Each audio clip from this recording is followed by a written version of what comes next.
Hello. I must say this is quite an honor for me to do this. When Beryl asked if I would introduce Dr. Schulz, I said, you betcha. Because Connie has been a long-term colleague of mine here at the university, but even more important than that, she's been my good friend for many years. And I can say Connie and I shared some of those English field school experiences of taking students to North Yorkshire. And so it was always quite a delight and a big adventure, let me tell you. Anyway, here at the university, they set forth 3 criteria for faculty members by which they're judged in terms of their career. The first one is scholarship, the second one is teaching, and the third one is on public engagement. And usually when you talk about faculty members, you know, everybody excels at one, is not so good at the other two. But Connie is one of these people that has excelled at all 3 of these. She received her PhD in 1973 from the University of Cincinnati, but quickly found herself in Washington, D.C. with her husband, Carl, who had a very good position there. And I think it is particularly referential to what she's going to talk about today, that as a woman academic in a city filled with lots of other academics, Connie was determined that she was going to, even with 3 small children at home, continue to fulfill her ambitions and her interest in historical research and potentially teaching. So, like a lot of women who don't get a lot of recognition for being the big scholar, she fulfilled her interest in terms of taking a lot of temporary positions, teaching at the University of Maryland and also at my alma mater, American University. But she became very interested in, as she associated with other women who were in Washington, D.C., and in fact they formed a little group of women historians who would meet informally at the Smithsonian and share their experiences with each other. She became increasingly interested in public history, not only in finding a straight academic position in teaching early American history. So she worked.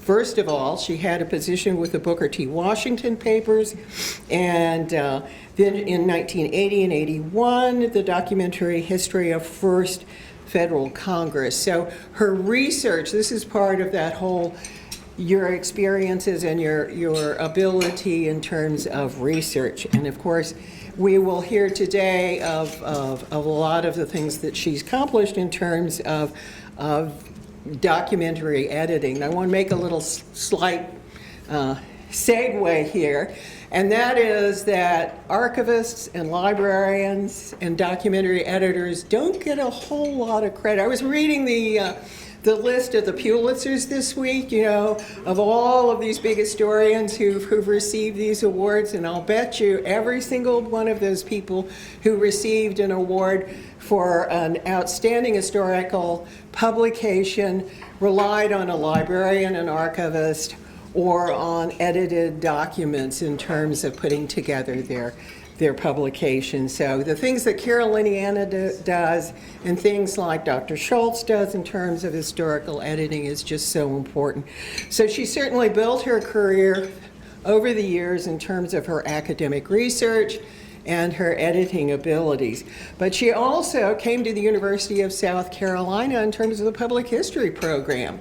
It had been started by Walter Edgar and Mike Scardival, but she was the person who was very essential in getting them to divide it into 3 sections, one of which would be in archival studies. Her teaching in terms of the public history program has been very influential. There are hundreds of people who now work in public institutions across the United States who got their start at the University of South Carolina in terms of the public history program. Connie was also one of these people who became very involved in the career of her students and really has followed them through their careers and nourished them. So as a scholar and as a teacher, she has excelled. But as a musician and somebody who's been very involved in the life of the city, so many academics, they don't venture much forth in terms of the university campus, but Connie's been very active in the community, supported the museums, and as a violinist has appeared in many of the orchestras here in the city. So she is an all-around scholar, teacher, and community activist. So I think what she has to tell us today about the Pinckney women also resounds with her whole career as a woman in academia. So I welcome my friend Connie Schulz.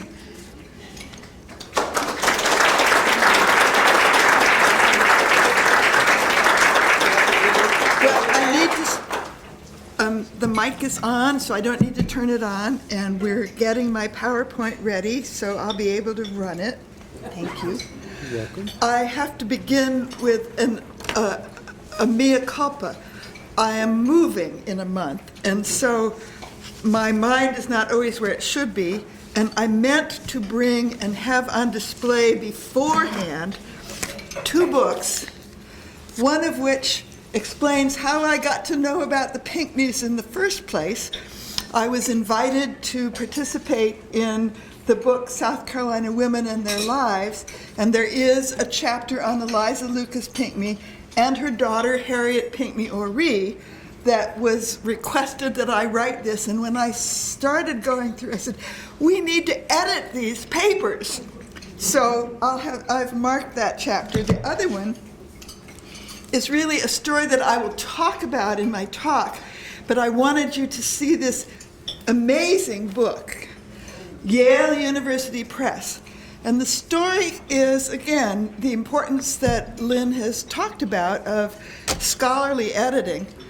The people at, can you believe this, Kensington Royal Palace in London were preparing an exhibit on the enlightened princesses of the 18th century royal family.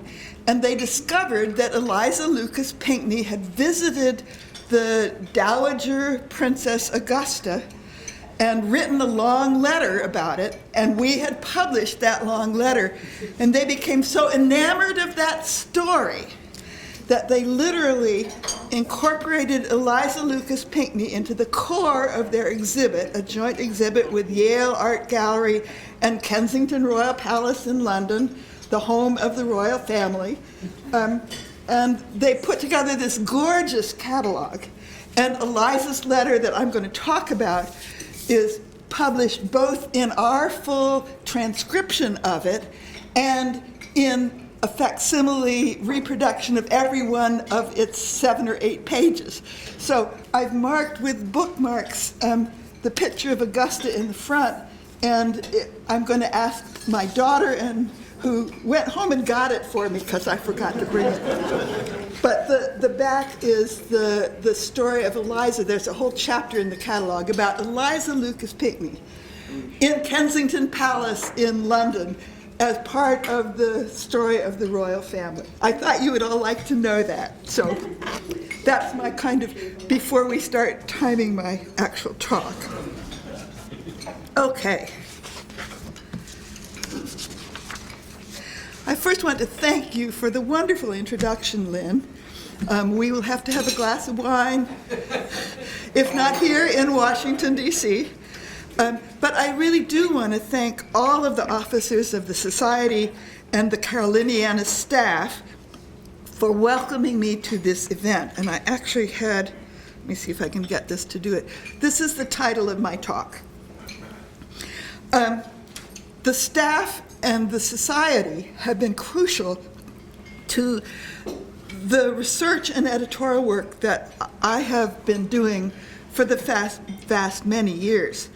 You, the officers, and the library you support and represent, the staff, have been among the most important financial as well as research supporters of the two Pinckney Papers editorial projects. And it's from the materials of both of those editions that I plan to draw for this talk. Let me tell you all, it has been a pleasure to be associated with you for almost 37 years. You are my family. You are my colleagues across the state, across the city. Well, for the past 14 of those years, ever since I retired from teaching at USC in June of 2008, let's see, is that the clicker that I need? No, that's the clicker I need.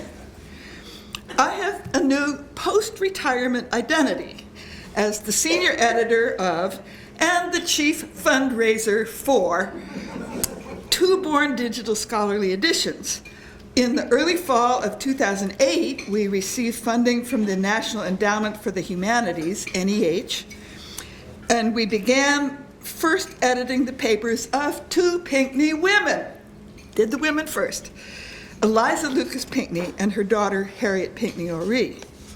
By the time we had completed editing 750 documents of that project in 2012, we realized that the papers of their men were also pretty interesting. And so with the promise of a substantial gift from the University South Caroliniana Library Society, in 2013, we submitted a successful application to NEH to edit the papers of the Pinckney Statesmen. Eliza's sons, Charles Cotesworth and Thomas Pinckney, and this is important to South Carolina, it's their first cousin once removed, Charles Pinckney. A year later, we received additional support from the National Historical Publications and Records Commission. And it's been 14 years, and we have received about $1,400,000 in that 14 years. And we just learned yesterday that we have received one final National Historical Publications and Records Commission grant to complete transferring our digital files to the South Caroliniana and the university's digital libraries.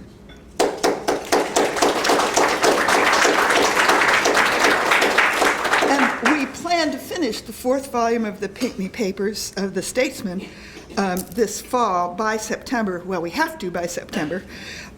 We will have published for the men about 3,500 documents, but we've calendared and created brief descriptions of another 7,000 documents that we have collected literally from around the world, from California to Maine, from Madrid, Paris, and London. The stories of the three women that I am sharing with you today are drawn from both of those editions. Let me quickly, these three women, Eliza Lucas Pinckney, now note she was christened Elizabeth, but she always signed her name Eliza with a period after it. So everyone calls her Eliza, but she was christened Elizabeth. Her daughter-in-law, Elizabeth Motte Pinckney, who was known to her family as Betsy, and her other daughter-in-law, Mary Stead Pinckney. Now, we always in the project refer to her as Mary Stead because the Pinckneys had a lot of Marys. They also had a lot of Charleses. But so, although she signed her name Mary, we always say Mary Stead. So I will do that throughout. So let me begin with Eliza, who is one of the best-known female figures in South Carolina. She has been credited for nearly 250 years by historians for the commercial development of indigo. There is no known portrait of Eliza Lucas Pinckney. However, if you Google Eliza Lucas Pinckney, this is what you'll get. And I want to point out that the lovely repeated portrait is of Eliza Pinckney. However, it is her granddaughter by marriage. That is Elizabeth Izard Pinckney, also known as Eliza, and that's a beautiful Edward Malbone 1801 miniature in the Gibbs Art Museum. But I also wanted to call your attention to the portrait in the middle, and that is a portrait of, and I forget how many greats, great-great-great-granddaughter And that is Eliza Pinckney, whose letter book, publication of Eliza's letter book in 1972, when the world of women's history was just beginning to emerge as a professional field, that letter book made Eliza internationally known because it was the only published source available to students of a Southern woman, 1972. And we re-edited that, but I'm going to be drawing a lot from that. Well, outside of indigo, what do we know about Eliza? And I'm going to, there you go. That's Eliza Pinckney's wonderful letter book in the later 1990s paperback edition. You can read these. I'm not going to go through her whole life. I just want to hit some highlights. From Eliza's letter book, we do know that at her father's Wapu plantation, she experimented with many agricultural possibilities. Fig trees, mulberries for silkworms, ginger, cotton, lucerne, which you know is alfalfa, cassava, the list goes on, sweet potatoes. She reported to her father in July of 1740 that of all of them, she had greater hopes for indigo. In May of 1742, however, she wrote to her friend Mary Bartlett, "I am making a large plantation of oaks, which I look upon as my own property, whether my father gives me the land or not. Therefore, I design many years hence, when oaks are more valuable than they are now, which you know they will be when we come to build fleets in South Carolina, I intend 2/3 of the produce of my oaks for a charity."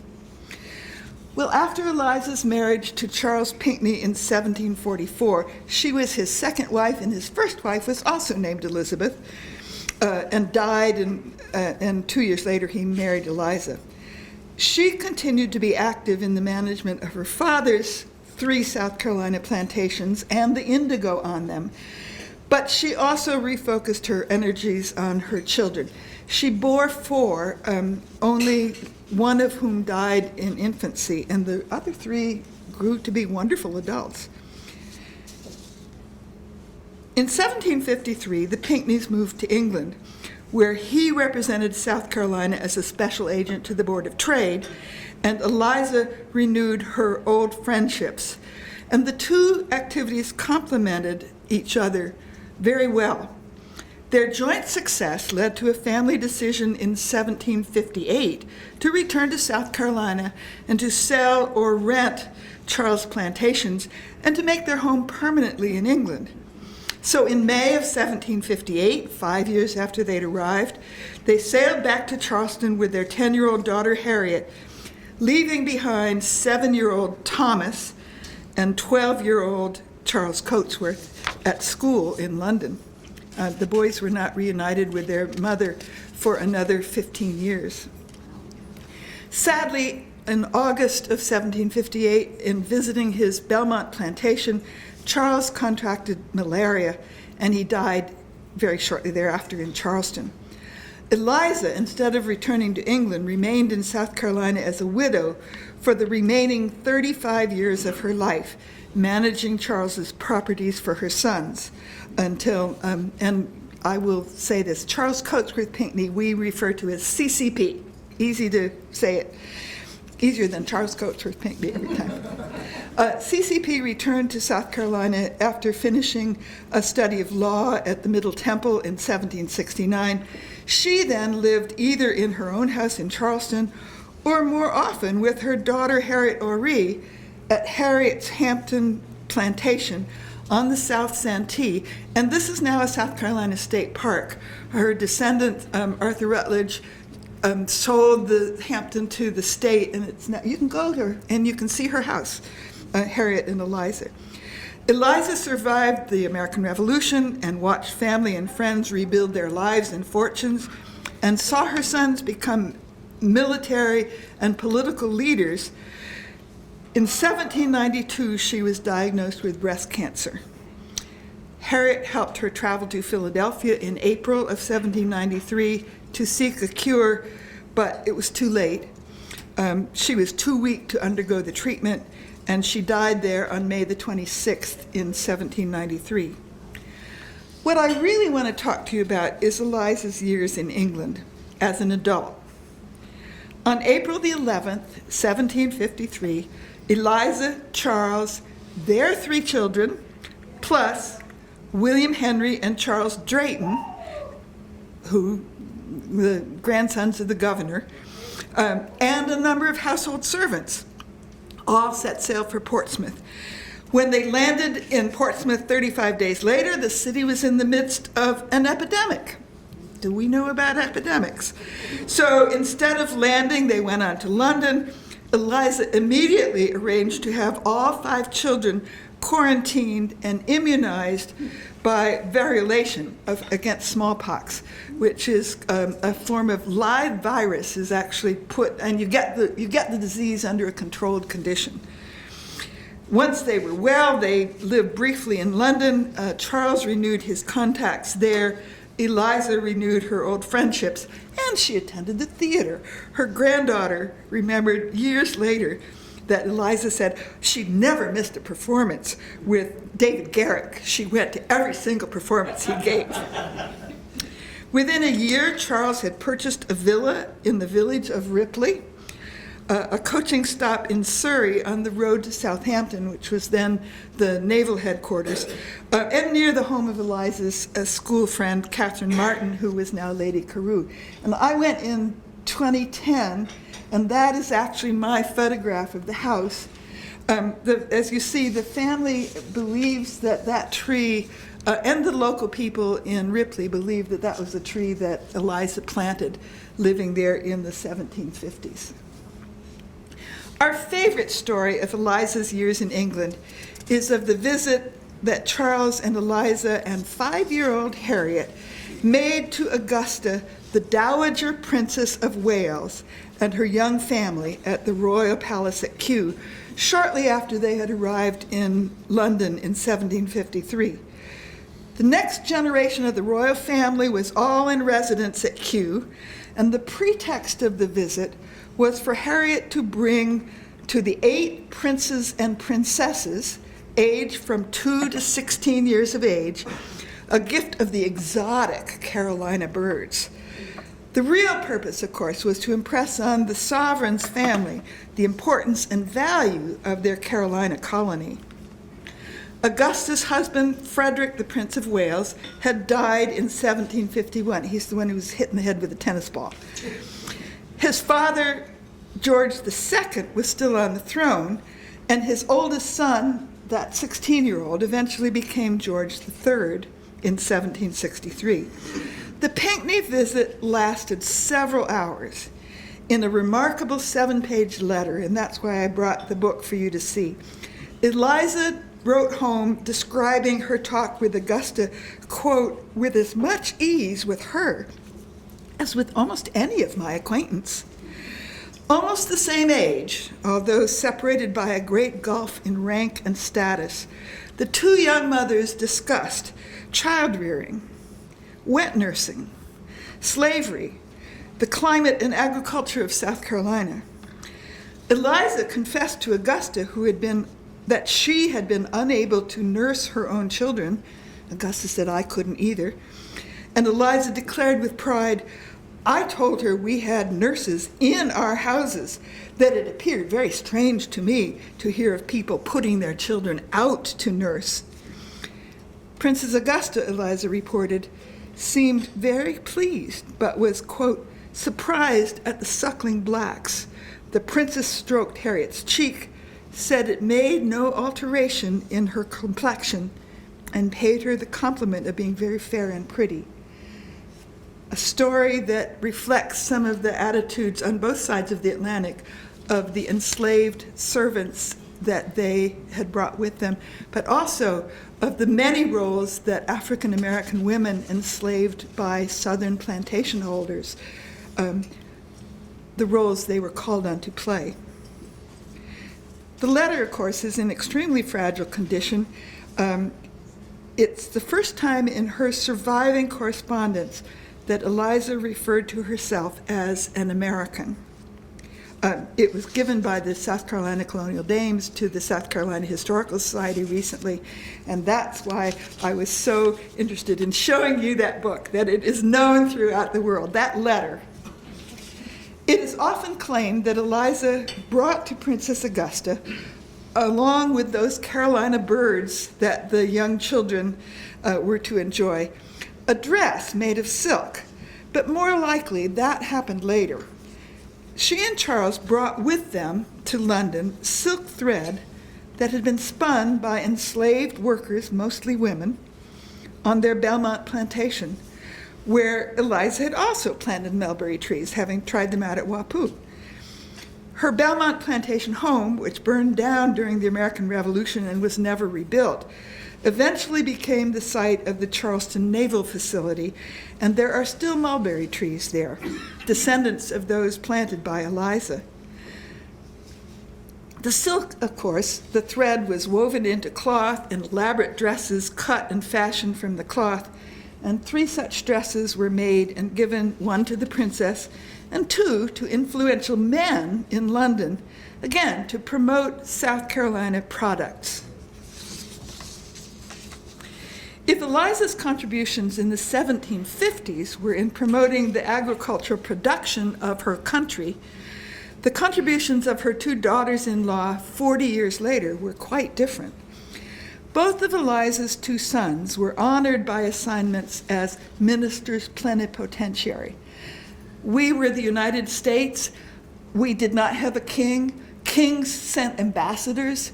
We sent ministers plenipotentiary. We weren't kings. We didn't send ambassadors. Changed later, of course, but Thomas was sent to Great Britain and Spain, and Charles Cotesworth was sent to France. Their wives and families traveled with their diplomatic husbands to London, Paris, and Amsterdam at a time when American diplomacy under the new United States Constitution was in its infancy. Europe was then engaged in a worldwide struggle between Britain and revolutionary France. The diplomacy is the focus of Volume 2 of our Statesman edition, and it is through that, the records in that volume, that we know of the diplomatic contributions of Eliza's daughters-in-law. Elizabeth Motte Pinckney, or Betsy, was born in 1762. She married Thomas in 1779 when she was 17 and he 29. Betsy's parents, Jacob and Rebecca Bruton Motte, gave the newlyweds as a wedding gift Fairfield Plantation on the south bank of the South Santee, and that is a house that is still occupied by Thomas and Betsy's direct descendants today. Betsy's marriage immediately enlarged her world. In the next 13 years, in addition to bearing 5 children, she traveled with him to Philadelphia when they were exiled as prisoners of war in 1780-81. She was pregnant and had a toddler. She traveled again after the war in the summer and fall of 1786, shortly before he became governor of South Carolina, went off to Newport and Boston and New York. When George Washington chose Thomas as the first U.S. minister plenipotentiary to Great Britain, Betsy was dismayed. She had been seriously ill in 1791, and she was recovered, but she still felt the after effects. She went to London, but she did so reluctantly. She was cut off by the ocean from her mother, sister, extended family, and friends on whom she depended. And when they embarked at the end of June from Philadelphia in 1792, they took with them 5 children in ages ranging from 3 to 12. They had 10-year-old Sally Rutledge, the daughter of their close friend Ned Rutledge, whose wife had died that spring, plus their own children. In the 1st of August of 1793, the family landed at Dover. Thomas immediately had diplomatic business, so when the family arrived in London, it was Betsy who dealt with settling their large family and the servants that they brought with them into temporary rented quarters on Hertford Street. The servants, I should note, included at least one free woman, Mrs. Keefe, probably a nurse, and at least 2 enslaved persons, Betsy's maid Sidney and Thomas's valet or manservant, and I forgot to look up the manservant's name. I think he was a John. We have collected detailed, or as much detail as is available, information about 750 enslaved people who were held in bondage on the various Pinckney family plantations.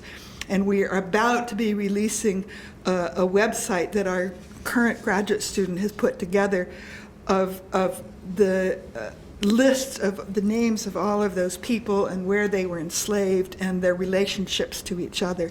So that's one of the things that publishing all of the records of a family like the Pinckneys brings to light the lives of people who they did not necessarily recognize and should have, but we now, 200 or more years later, have access to information about those individuals by name. I love the letter that Betsy wrote describing to her mother her maid Sidney. She says, Sidney sends a dress for her mother with her duty. She, Sidney, has behaved exceedingly well and is of great use to me. She is so altered in appearance with her cap and binder, shoes and stockings, stays, cotton gowns constantly, you would not know her. I offered to send her back in the ship Philadelphia since I have been here, but she's not willing to go till I go back. The blacks here are thought quality. They, meaning in London, make no difference between black and white servants. A telling comment. Well, other servants need to be hired, a school, a governess found for the girls. Thomas sent 12-year-old Thomas Jr. to be enrolled in Westminster School, and they moved again then to Great Cumberland Place, and my graduate assistant happened to be in London and took a photograph of Great Cumberland Place today, a reconstruction because it was destroyed in the World War II bombing. And that became the location for the American ministerial offices for the next several decades. Well, the American community in London had many South Carolinians, and they welcomed Betsy and Thomas and their children. From Betsy's limited surviving correspondence, we only have 7 letters actually to or by her. But we had a lot of correspondence from others in which she's mentioned or acknowledged, and we know that the family became active in a busy cosmopolitan city. Among their friends were Joshua Johnson, the consul of the U.S. in London. You'll hear more about his family. They exchanged family visits with the Pinckneys, and Johnson commented to Thomas on, quote, the manners of your ladies, meaning the younger daughters. John and Angelica Schuyler Church had been living in London since 1785. Their 5 living children were about the same age as the Pinckney children, and Angelica became a friend and mentor to the much shyer Betsy. And if Angelica sounds familiar, how many have seen Hamilton? Angelica is Hamilton's sister-in-law that he has that romantic aria with in the musical Hamilton. But Angelica has quite a career, but she was a good friend to Betsy in London. Betsy suffered from recurrences of her earlier illness throughout her stay there. She wrote to her mother in August of 1793, "Would you believe it? I have never been in Hyde Park. I live very near it, but I've never been to a play or anywhere else, and I have no inclination to go. I have wished 1,000 times to be at Murphy's Island with my dear mother and sister." Within a couple of months, she did go out and explore London, but primarily, apparently, for the sake of her children, because she wrote with excitement, "I've been to a play and I didn't much like it, but I carried my 4 oldest children to Astley's and Sadler's Wells." She was still daunted by the prospect of her official presentation to the Queen. And she wrote to her mother, "I enclose a bit of a gown The coat is white sateen, covered with gauze and white flowers. The coat alone will cost 18 pounds, and she described the rest of her outfit. I believe I shall be presented in mid-October. I wish it was over with all my heart. And I love the story. The family thought this was one of Eliza's 3 dresses. This is actually Betsy's dress to be presented to the Queen. Her health continued to be a factor in the family's life, a constant background of worry. They went one summer to Cheltenham for her to try the waters, which she said were very foul and nauseous. And she commented of herself, "Ever since my illness, I have looked like a pumpkin or an orange." The following summer in 1794, her health continued to deteriorate. Thomas Pinckney hired a small house south of London to get away from the heat and noise, took all the children, the 4 girls, little Charles Cotesworth, who was by then 5, old Keefe, the nurse, and the governess. In August of 1794, Betsy and Thomas brought young Sally Rutledge into London to sit for a portrait, and Betsy's health turned terribly worse. Despite physicians, she died there on August 24th. Of all the children, only 12-year-old Sally was there. Miss Nicholson remembered years later delivering the news of their mother's death to Betsy's own children back in Leatherhead. And Thomas Pinckney, the minister plenipotentiary, was now the sole custodial parent of 6 children under the age of 15. And I'm not going to go into, he takes them all over to Spain. He lodges the girls, except for Thomas Jr., lodges the girls with the Monroe family in Paris while he goes off by himself to negotiate the Pinckney Treaty in Spain. There was some comment, and I put this picture in there for this reason. One of Joshua Johnson's children was Louisa Catherine, who later became the wife of John Quincy Adams. And we speculate that it was the Pinckneys who introduced Joshua Johnson's family to John Quincy Adams, who was then a young man in London. And Louisa Catherine wrote sort of snidely to a friend that Mr. Pinckney, after Betsy's death, was spending a great deal of time in Mrs. Church's company. What can Betsy's meager documentary legacy tell us about her and about the earliest practice of American diplomacy under the Constitution? One of the most interesting discoveries we made came from our close reading of all of our documents. Thomas Pinckney, the minister plenipotentiary to one of the most powerful countries in Europe, did not have a secretary until a South Carolinian named William Allen Days arrived in London in February of 1793. And then Days turned around and went home to see his mother and was away till the spring of 1794. Who helped Pinckney carry out the growing load of correspondence? And we have 4 letter books from him at the South Carolina Historical Society with over 2,000 letters in them.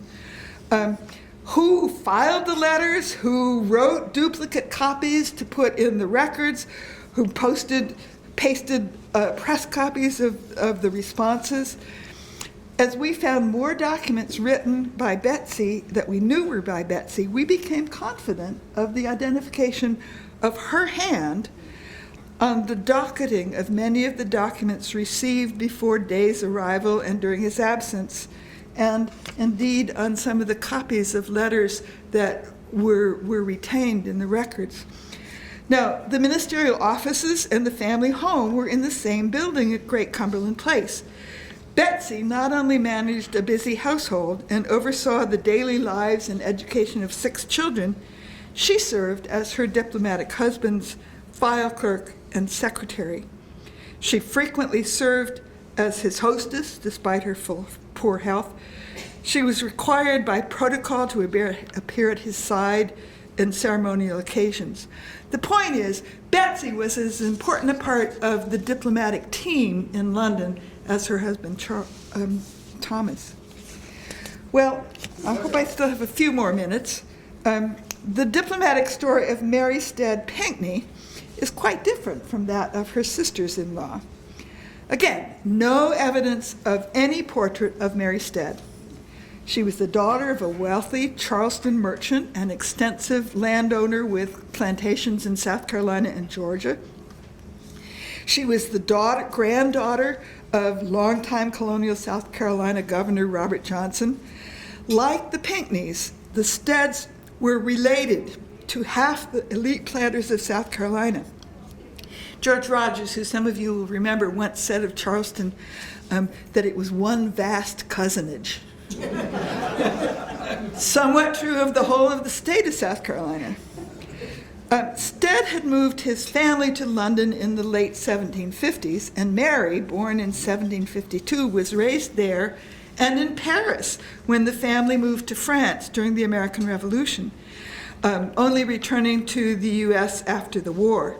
She married Charles Cotesworth Pinckney in 1786 after the 784 death of his first wife, Sarah Sally Middleton, Middleton Place, and helped raise Charles Cotesworth Pinckney's 3 daughters. When George Washington appointed his former aide-de-camp as minister plenipotentiary to France in 1796, Mary was delighted to return. Friends and places she had not seen in over a decade. She was 44 years old, she knew the French language, and she knew many of its people, and she and Charles Cotesworth took with them his youngest daughter, 14-year-old Eliza Lucas Pinckney, her grandmother. They landed in Bordeaux. They had a lovely time all fall, traveling across revolutionary France, arriving in Paris in December, and settled temporarily in an apartment in the Hôtel des Tuileries on the Rue de Saint-Honoré, in the first arrondissement, if you want to know. Mary's 14-year-old nephew, Ralph Stead Izard, and young Henry Rutledge also joined the household. So again, the mission in Paris was doomed to failure. The French were outraged at the U.S. for ratifying the 1795 Jay Treaty of amity, commerce, and navigation with Great Britain. They regarded it as a rejection of the 1776 alliance with France. The ruling French directorate of 5 radical revolutionaries were determined to punish the Americans, and they refused to recognize Charles Cotesworth Pinckney as a minister to their country. Within 2 months of the family's arrival in Paris, Delacroix, the Minister of Foreign Affairs, revoked their permission to remain, and literally the police showed up at the door of their apartment and told them they had to be out by the next day. So in February of 1797, Pinckney took his family to Amsterdam and waited there for further instructions. Many of you probably know the eventual story is they are in Amsterdam. John Marshall joins them, as does Elbridge Gerry of Massachusetts. The 3 men go back to Paris. They are approached by agents, Monsieur X, Monsieur Y, and Monsieur Z. When it's redacted in the newspapers, there was also Monsieur W, but that wasn't in the newspapers. And Charles Cotesworth is famous when they tried to bribe him and his fellow diplomats, and he is reputed to have said, no, not a cent. But it didn't work. Charles Cotesworth and John Marshall came home. Elbridge Gerry stayed around and tried to make it work.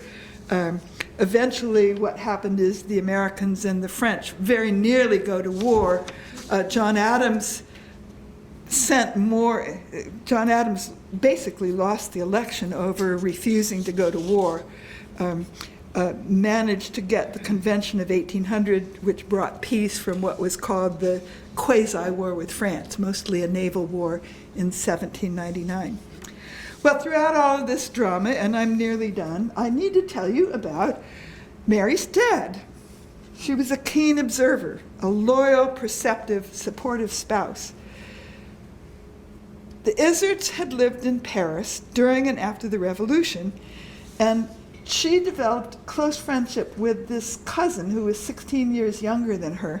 And so we have 44 letters, most of them at the Caroliniana Library, of either Margaret Isard-Manigault to Mary Stead, or Mary Stead to her or other friends. They are all long. Mary Stead wrote phrases in French. She wrote sections in code and cipher, which we translated.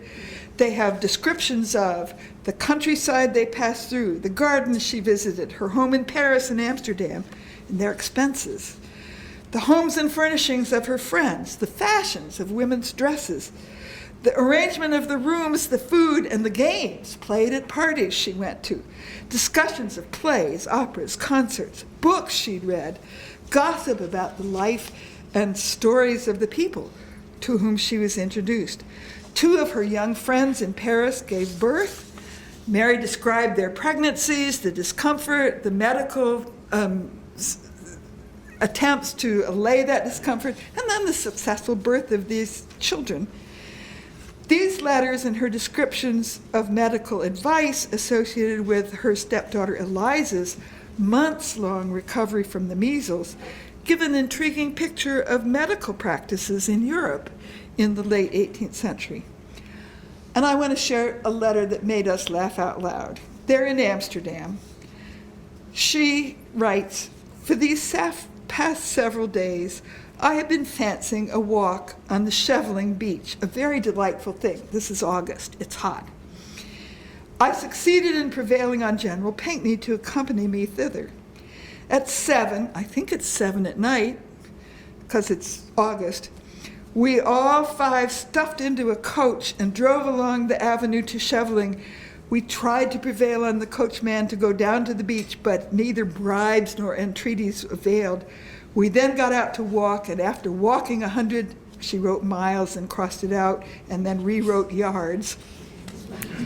A dozen or 2 naked men rushed out of the sea. We then turned, and as many presented themselves on the other side, and we were obliged to make direct across the sands of the beach for the dunes. We seated ourselves on the prickly thistles and brambles till the sun was set, when we resumed our walking, hoping to herd these tritons and get down to the beach. But their numbers increased, and we made the best of our way to the carriage." These social, fashionable, and commercial comments of these letters are themselves potentially highly important in providing researchers with contextual details for the diplomatic events in which Mary and Charles Cotesworth were involved. But the letters contain much more. She's observed, if she did not participate in, the important political events and diplomatic maneuverings that brought them to Europe in the first place. Shortly after her arrival in Paris, she wrote to her aunt, Alice, oh, there we are in Amsterdam, forgot about that. She wrote to her aunt a description, well, let's keep there. She wrote about the process by which the French had rejected her and Charles Cotesworth, and his letter of credence was not accepted. She described the pariah-like treatment she and CCP received from the other diplomatic community in Paris.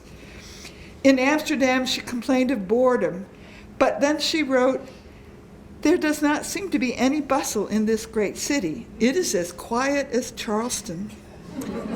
I'm told it's very much altered in trade and gaiety.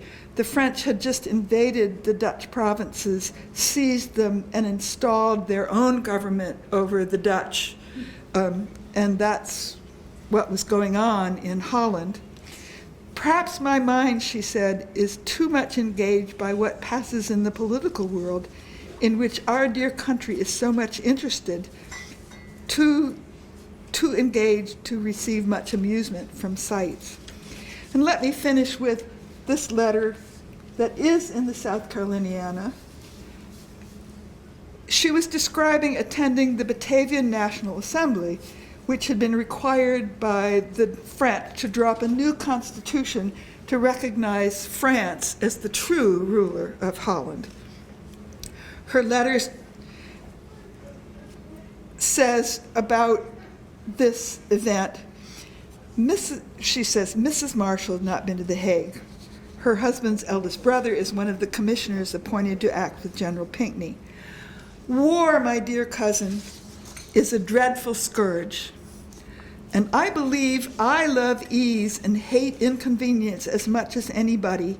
Yet I think, I hope, if I had a choice to make, I would prefer it, war, to undue condescension. I have heard and read enough to be convinced that submission to France will not avail a nation against the French Republic. Well, I'm going to end with that letter, and thanks to the South Caroliniana for sharing these wonderful documents with me and literally with scholars from all over the world. Thank you for your patient attention to my tales of 3 Pinckney women abroad. I hope that the description of their experiences and adventures, drawn from the manuscript collections of 100+ repositories, has brought Eliza, Betsy, and Mary Stead to life for you, reminding us that while many things have changed in more than 200 years, many of the ordinary things for women do not. Marriage and children, illness, unexpected death, finding a new home and settling a family into it, even holidays at the beach. Their stories include, of course, their support for their husbands, who were themselves undertaking difficult diplomatic tasks. But I think their stories also illuminate the ways in which these 3 and many women have contributed something of value in their own right to the earliest American diplomacy. Thank you.